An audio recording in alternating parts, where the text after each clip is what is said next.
हरे कृष्णा सभी को। आप सबका एक बार और स्वागत है श्रीमद् भागवतम की क्लास में। तो लगभग हम चैप्टर नंबर 7 कर चुके थे। कैंटो नंबर 5 का चैप्टर नंबर 7 तक हम कर चुके थे। अब चैप्टर नंबर 8 स्टार्ट करना है। लेकिन इसको स्टार्ट करने से पहले, प्रारंभ करने से पहले, हम भगवान श्री कृष्ण की प्रार्थना करेंगे। तो सभी लोग अपने दोनों हाथों को जोड़ लें और भगवान श्री कृष्ण की प्रार्थना करें। ओम नमो भगवते वासुदेवाय। जन्माद्यस्य यतो अन्वयादितरश्चात् तेने ब्रह्महृदायादि कवये मुह्यन्ते सूर्याः तेजोवारि मृदां यथा विनिमयो यजति सर्गो मरीषा धाम्ना स्वेन सदा निरस्तु कं सत्यं परं धीमहि। नारायणं नमस्कृत्य नरं चैव नरोत्तमं देवीं सरस्वतीं व्यासं ततो जयमुदीरयेत्। हरे कृष्णा कृष्णा कृष्णा हरे हरे, हरे राम राम राम हरे हरे, हरे कृष्णा। अब चैप्टर नंबर 8, भरत महाराज के चरित्र का वर्णन हम देखते हैं। तो यहाँ पे प्रभुपाद जी लिखते हैं, श्रीला प्रभुपाद जी की जय, श्रीला प्रभुपाद द्वारा चरित्र का वर्णन। यद्यपि भरत महाराज परम सिद्ध थे, किंतु एक नन्हे मृग शावक के प्रति आसक्त होने से उनका पतन हुआ। एक दिन सदा की भांति गंडकी नदी में स्नान करके भरत महाराज मंत्र का जाप कर रहे थे। तो उन्होंने देखा कि एक गर्भिणी मृगी नदी में पानी पीने आई। सहसा किसी सिंह की दहाड़ सुनाई पड़ी और मृग इतनी भयभीत हो गई कि उसने तुरंत अपने शिशु को जन्म दे दिया। मृग ने किसी तरह नदी पार तो कर ली मृगी ने किसी तरह नदी पार तो कर ली, किंतु तत्पश्चात उसकी तुरंत मृत्यु हो गई। महाराज भरत को माता विहीन मृग शावक पर तरस आ गया। उन्होंने उसे जल से निकाला और अपने आश्रम में लाकर अत्यंत लाड़ से उसे पाला। धीरे धीरे वे इस नन्हे मृग पर इतने आसक्त हो गए कि सदैव उसी के संबंध में स्नेहवत सोचते रहते। जैसे जैसे वो बढ़ता गया और महाराज का स्थायी संगी बनता गया और वे सदैव उसी का ध्यान करते। अंततः वे इसके ध्यान में इतने खो गए कि उनका मन विह्वल हो उठा। ज्यों ज्यों मृग के प्रति उनकी आसक्ति बढ़ती गई, उनकी भक्ति शिथिल पड़ती गई।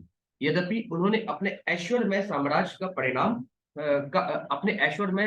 का परित्याग कर दिया था, किंतु वे इस मृग से बंध गए थे। इस प्रकार योगाभ्यास से उनका पतन हो गया।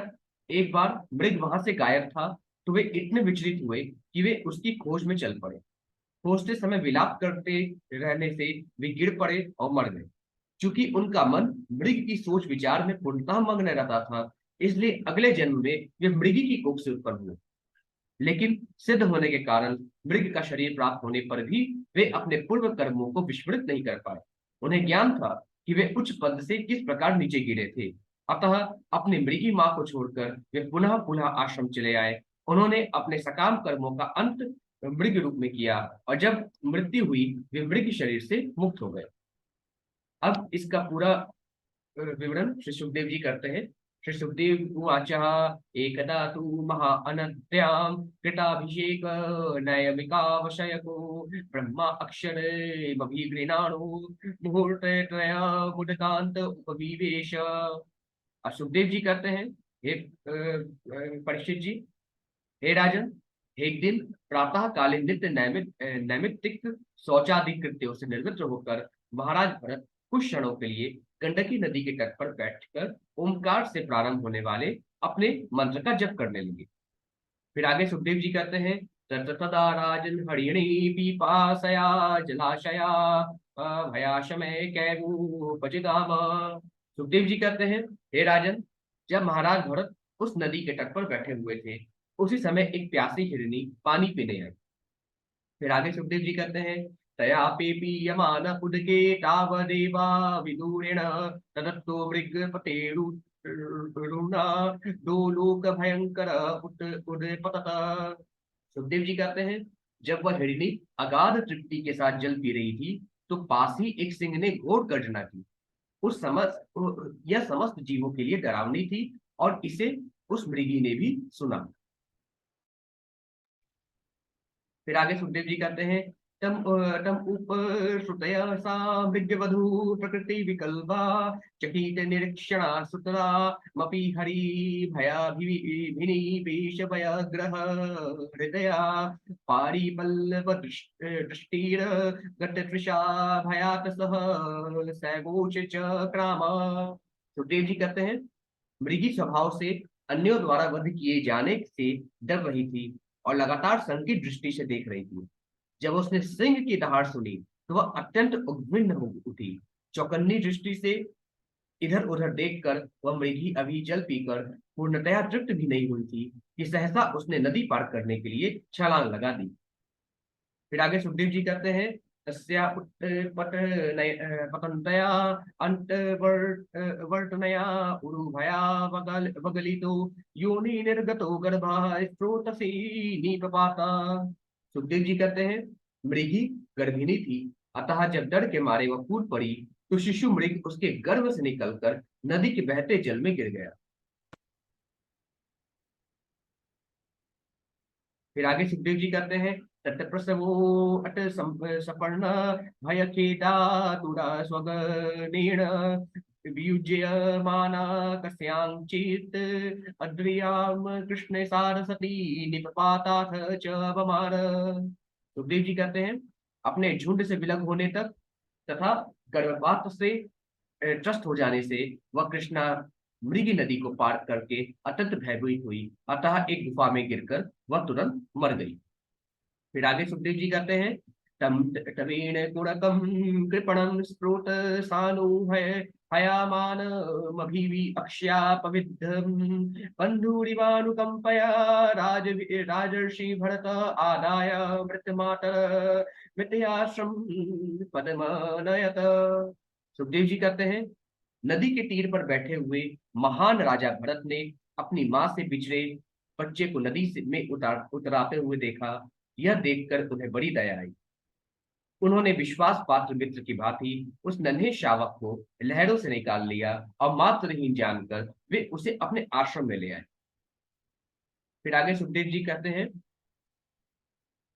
तस्य हवा एड़ पुणक उच्चैरयत् अस्मिन् कृतानै जाभिमानस्याहर हस्त अतपोषण पालन लालन प्रीणनानु अध्याने नात्मय नात्मनियमः सहयमः पुरुष परिचर्यादय एकैकशः कतिपयेन हर्गणेन वयुज्यमानः किल सर्व एवोदवसन।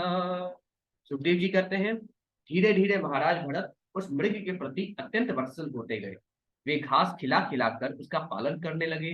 वे बाघ तथा अन्य हिंसक पशुओं के आक्रमण से उसकी सुरक्षा के प्रति सदैव सतर्क रहते थे। जब उसे खुजली होती तो वे सहलाते और उसे आरामदेह स्थिति में रखने का प्रयत्न करते। कभी कभी प्रेमवश उसे चूमते भी थे। इस प्रकार मृग के पालन पोषण में आसक्त हो जाने से महाराज भरत आध्यात्मिक जीवन के यम नियम भूलते गए, यहाँ तक कि धीरे धीरे भगवान की आराधना भी भूल गए। कुछ दिनों के बाद वे अपनी आध्यात्मिक उन्नति के विषय में सब कुछ भूल गए। फिर आगे सुखदेव जी कहते हैं, अहो बतायम हिरण्य पुनकः कृपण ईश्वर रथ चरण परिभ्रमण्यरेण स्वगण्य सुहृदन हृदय हृदय बंधु भय परिवर्जितः चरणं च भोपसादितो मामेव माता पितरौ भ्रातृज्ञातिन्योऽधिकाम् अश्चैवोपेयाय नानयं कञ्चन वेद मय्ययति विस्तृतवदश्चात् एव मया मते परायणस्य पोषण पालन प्रणल प्रणलालन मनसूयूनानुस्थेयं शरणयोपेक्षा दोष विदुषा। सुखदेव जी महाराज आप कहते हैं कि महाराज भरत सोचने लगे, ओहो बेचारा यह मृग शावक भगवान के प्रति प्रतिनिधि प्रतिनिधि काल चक्र के वेग से अपने संबंधियों तथा मित्रों से विलग हो गया और मेरी शरण में आया है। यह अन्य किसी को न जानकर केवल मुझे अपना पिता, माता, भाई तथा स्वजन मानने लगा है। मेरे ही ऊपर इसकी निष्ठा है। यह मेरे अतिरिक्त और किसी को नहीं जानता। अतः मुझे ईर्ष्यावश यह नहीं सोचना चाहिए कि इस मृग के कारण मेरा अकल्याण होगा। मेरा कर्तव्य है कि मैं इसका लालन पालन रक्षण करूं तथा इसे दुलारूं पुचकारूं। जब इसने मेरी शरण ग्रहण कर ली है तो भला इसे मैं कैसे दुत्कारूं। यद्यपि इस मृग से मेरी आध्यात्मिक जीवन में व्यतिक्रम हो रहा है, किंतु मैं अनुभव करता हूँ कि इस प्रकार से कोई असहाय व्यक्ति यदि शरणागत हो तो उसकी उपेक्षा नहीं की जा सकती। तब तो यह बड़ा भारी दोष होगा। फिर आगे सुखदेव जी कहते हैं, नूनम हयाड़य साधव उपशमशीलः कृपण सुहृद एवं विद्यार्थी स्वार्थानपि गुरुतरानुपेक्षन्ते। सुखदेव जी कहते हैं कि अब भरत महाराज कह रहे हैं कि या सोच रहे हैं, भले ही कोई संन्यास ले चुका हो, किंतु जो महान है वो निश्चित रूप से दुखी जीवात्मा के प्रति दया का अनुभव करता है। मनुष्य को चाहिए कि शरणागत की रक्षा के हेतु अपने बड़े से बड़े स्वार्थ की परवाह न करे। फिर आगे सुखदेव जी कहते हैं, इति कृतानुसंग आसन संयता शयनाटन स्नाना शनादिषु सह मृग जहुना स्नेहानुबद्ध बद्ध हृदय आसिता। सुखदेव जी कहते हैं, मृग के प्रति आसक्ति बढ़ जाने से महाराज भरत उसी मृग के साथ लेटते, टहलते, स्नान करते, यहाँ तक कि उसी के साथ खाना भी खाते। इस प्रकार उनका हृदय मृग के स्नेह में बंध गया। फिर आगे सुखदेव जी कहते हैं, कुश कुसुम समित पलाश फल मुलोदकान्या हरिष्यमाणो वृक्षशाला वृकादिभ्यो भयमाशं समानो यदा सह हरिणकुणकेन वनं समाविशति। अब सुखदेव जी कहते हैं, जब महाराज भरत को कुश, फूल, लकड़ी, पत्ते, फल, कंद तथा जल लाने के लिए जंगल में जाना होता तो उन्हें भय बना रहता कि कुत्ते, सियार, बाघ तथा अन्य हिंसक पशु आकर मृग को मार न डालें। अतः वे जंगल में जाते समय उसे अपने साथ ले जाते। फिर आगे सुखदेव जी कहते हैं, पथेषु च मुग्ध भावेन तत्र तत्र विशक्ते मति प्रणय भर हृदयः कार्पण्यात् सकंधे नोद्वहति एव मुक्तसंग उरसी चाधायुपलालयन् मुदम परमा मवाप। सुखदेव जी कहते हैं, जंगल के मार्ग में वह मृग अपने चपल स्वभाव के कारण महाराज भरत को अत्यंत आकर्षक लगता। महाराज भरत उसे अपने कंधों में भी चढ़ाकर स्नेहवश दूर तक ले जाते। उनका हृदय मृग प्रेम से इतना पूरित था कि वे कभी भी उसे अपनी गोद में ले लेते तो कभी सोते समय उसे अपनी छाती पर चढ़ाए रखते। इस प्रकार उस पशु को डुलाते हुए उन्हें अत्यधिक सुख का अनुभव होता था। फिर आगे सुखदेव जी कहते हैं, क्रियायाम निर्वर्त्य मानाया मंत्राले अप्युत थायुत तथाय यदेन मभीचक्षित तर्हि वावच स वर्षपति प्रकृति स्नेन मनसा तस्मा आशीष आशा आशास्ते समस्ति सताद्वत्सते सर्वत इति।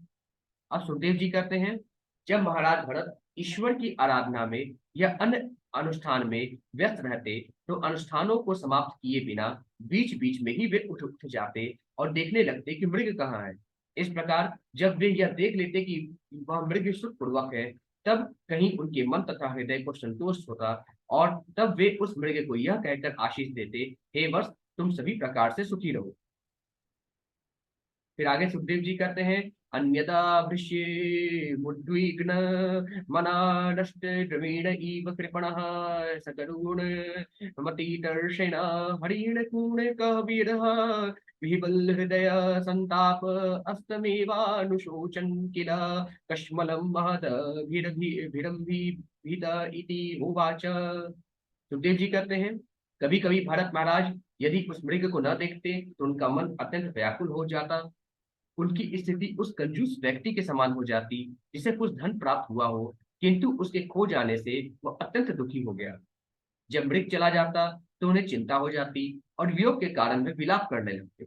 इस प्रकार मोहग्रस्त होने पर वे निम्नलिखित प्रकार से कहते, क्या कहते, अपीबत स वै कृपण एण बालको मृत हरिणी सुतो अहो ममान यर्षय सठ किरात मतेर कृत सुकृतस्य कृत विस्त्वभ आत्म प्रत्ययन प्रत्ययेन तद विघ्न यन्न सुजना इव गमिष्यति।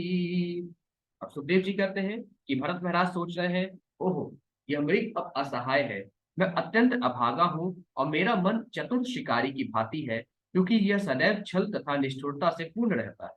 इस मृग ने मुझ पर उसी प्रकार विश्वास किया है, जिस प्रकार एक भद्र पुरुष धूर्त धूर्त मित्र के दुराचार को भूलकर उस पर विश्वास प्रकट करता है। यद्यपि मैं अविश्वासी सिद्ध हो चुका हूँ, किंतु क्या यह मृग मुझ पर विश्वास करके पुनः लौट आएगा? फिर आगे सुखदेव जी कहते हैं, अपीशेमीणा अस्मिन्ना अश्रमोपवीण शशपाणि चरंतम देवगुप्तम रक्षयामि।